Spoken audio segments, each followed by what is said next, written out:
আমি কিভাবে সহজভাবে ঘরে বসেই হোমমেড পিৎজা তৈরি করে থাকি আজকের ভিডিওতে থাকবে, শেষ পর্যন্ত সাথেই থাকবেন। আসসালামু আলাইকুম এভরিওয়ান, আশা করছি সবাই অনেক বেশি ভালো আছেন। সবাইকে আরো একটি নিউ ডেইলি ব্লগে ওয়েলকাম করছি। আজকে সন্ধ্যা নাস্তার জন্য আমি পিৎজা বানাবো। এই পিৎজাটা আমি খুবই সহজভাবে করে থাকি, ভাবলাম আপনাদের সাথেও শেয়ার করি। এখানে হালকা কুসুম গরম পানিতে আমি 1 চা চামচের মতো ইস্ট আর 1 চা চামচের মতো চিনি গুলে রেখেছিলাম। আসলে পিৎজার ডোটাই মেইন। আপনারা যদি পিৎজার ডোটা সুন্দরভাবে তৈরি করতে পারেন তাহলে আপনাদের পিৎজা অবশ্যই ভালো হবে। আর এখানে আমি 1.5 কাপের মতো আটা নিয়েছি। আপনারা দেখতেই পেলেন যে আমার ইস্টটা কত সুন্দরভাবে ফুলেছে। খামিরটা আসলে দেখা যায় 1 থেকে 2 ঘন্টার মতো রেখে দিতে পারলে বেশি ভালো হয়, কিন্তু আমার হাতে তেমন একটা সময় ছিল না। আর এর মাঝেও আমার ছেলেকে ঘুম পাড়িয়ে আমি কাজ করতে এসেছি, তবু সে এর মাঝে একবার উঠে পড়েছিল। আসলে আমার এই অবস্থাই চলতে থাকে। তো যাই হোক, এইখানে আমি চিকেনটা মেরিনেট করে রেখে দিব কিছুক্ষণ। এখানে আদা রসুন বাটা দিয়েছি, সাথে গোলমরিচ, সয়া সস, টমেটো সস এগুলো অ্যাড করেছি।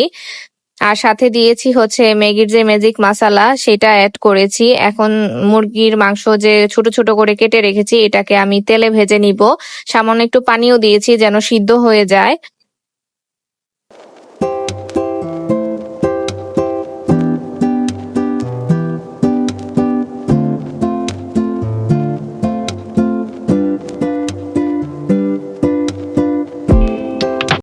মাত্র আধা ঘন্টা পরেই আপনারা দেখিয়ে বুঝতে পারছেন যে ডোটা কতটা ফুলে গিয়েছিল। মাশাল্লাহ, কিন্তু এটা যদি আমি আরো বেশিক্ষণ রাখতে পারতাম এটা আরো সুন্দর হতো। এখানে সামান্য একটু পরিমাণে ময়দা ছিটিয়ে এটাকে আমি আবার একটু ভালো মতো মথে নিব সুন্দরভাবে। আপনারা দেখতেই পাচ্ছেন এভাবে। আসলে এইটা দিয়ে আপনারা 2টা পিৎজা বানাতে পারবেন বড় বড়, কিন্তু আমার যে ওভেন সেটা ছোট। আজকে যেহেতু আমি ওভেনে বানাবো, আমার যে পিৎজা প্লেটটা আছে সেটা আসলে ওভেনে হচ্ছে না। এর জন্য আমি ঝামেলাতে যেতে চাই নাই, যেহেতু বেশি রাতও হয়ে যাচ্ছিল। এর জন্য আমি ছোট একটা সাইজের যে পিৎজা প্যান এটাতেই সম্পূর্ণ খামিটা অ্যাড করেছি। কিন্তু আমি যেই পরিমাণে বানিয়েছি সেই পরিমাণে আপনারা বানাতে গেলে অবশ্যই 10 ইঞ্চি সাইজের বা 12 ইঞ্চি সাইজের এইরকম প্যান নিয়ে নিবেন, তাহলে আপনাদের পিৎজাটা আরো বেশি সুন্দর হবে। আমার এই জায়গায় একটা ভুল ছিল, আমি সেটাই আপনাদের বললাম। তো যাই হোক, এইখানে আমি চিজ এড করেছি আর আমার হাতের বানানো আমি পিৎজা সস এখানে দিয়েছি। আপনারা যদি আমার পিৎজা সসের রেসিপি দেখতে চান সেটা আগের ভিডিও দেখে নিবেন। সাথে আমি এখানে অ্যাড করেছি অরিগ্যানো, যেটা পিৎজার অরিজিনাল টেস্ট আনে। আমার বাসায় ক্যাপসিকামও ছিল, সেটাও আমি দিয়েছি। আর বেসেল লিফ থাকলে আপনারা অবশ্যই দেওয়ার চেষ্টা করবেন। বেসেল লিফ দিলেও পিৎজার টেস্টটা খুবই ভালো আসে। আমার বাসায় ছিল না। তো এটা আমি 10 মিনিটের মতো বেক করেছি। আমার পিৎজাটা কিন্তু রেডি হয়ে গিয়েছে। আপনারা দেখেই বুঝতে পারছেন যে পিৎজাটা কতটা পরিমাণে সুন্দর হয়েছে, মাশাল্লাহ।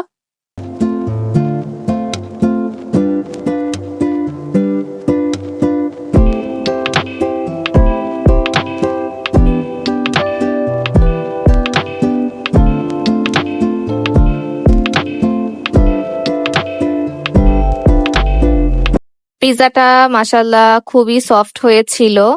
এখন পিৎজা খাওয়াও হয়েছে, রেস্ট নেওয়াও হয়েছে। এখন তো রাতের খাবার রেডি করতেই হবে। আজকের রাতের জন্য আমি এর পরের দিন দুপুরের জন্য রান্না করে রাখবো সিমের বিচি দিয়ে রুই মাছ। আমি এক এক করে সব মশলাই দিয়েছি।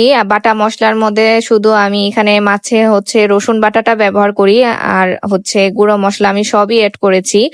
সাথে ছোট কেটে রাখা আলু আর সিমের বিচি সুন্দরভাবে কষিয়ে এখন ঝুল দিয়ে আমি মাছগুলো দিয়ে দিচ্ছি। তো সবাই কিন্তু জানাবেন যে আজকের ভিডিওটি আপনাদের কাছে কেমন লেগেছে। যারা এখন পর্যন্ত আমার সাথেই আছেন তারা আমার ভিডিওতে লাইক দিতে ভুলবেন না। রান্নাটা আমার কমপ্লিট হয়ে গিয়েছে। সিমের বিচি দিয়ে মাছ খেতে কিন্তু অসম্ভব মজা লাগে। আপনাদের কাছে কেমন লাগে অবশ্যই কমেন্ট করে জানাবেন। কথা বলতে বলতে আমি ভিডিও শেষ পর্যায়ে চলে এসেছি। সবাই ভালো থাকবেন আর আমাদের জন্য দোয়া করবেন। দেখা হবে অন্য আরেকটি ভিডিওতে। আল্লাহ হাফেজ।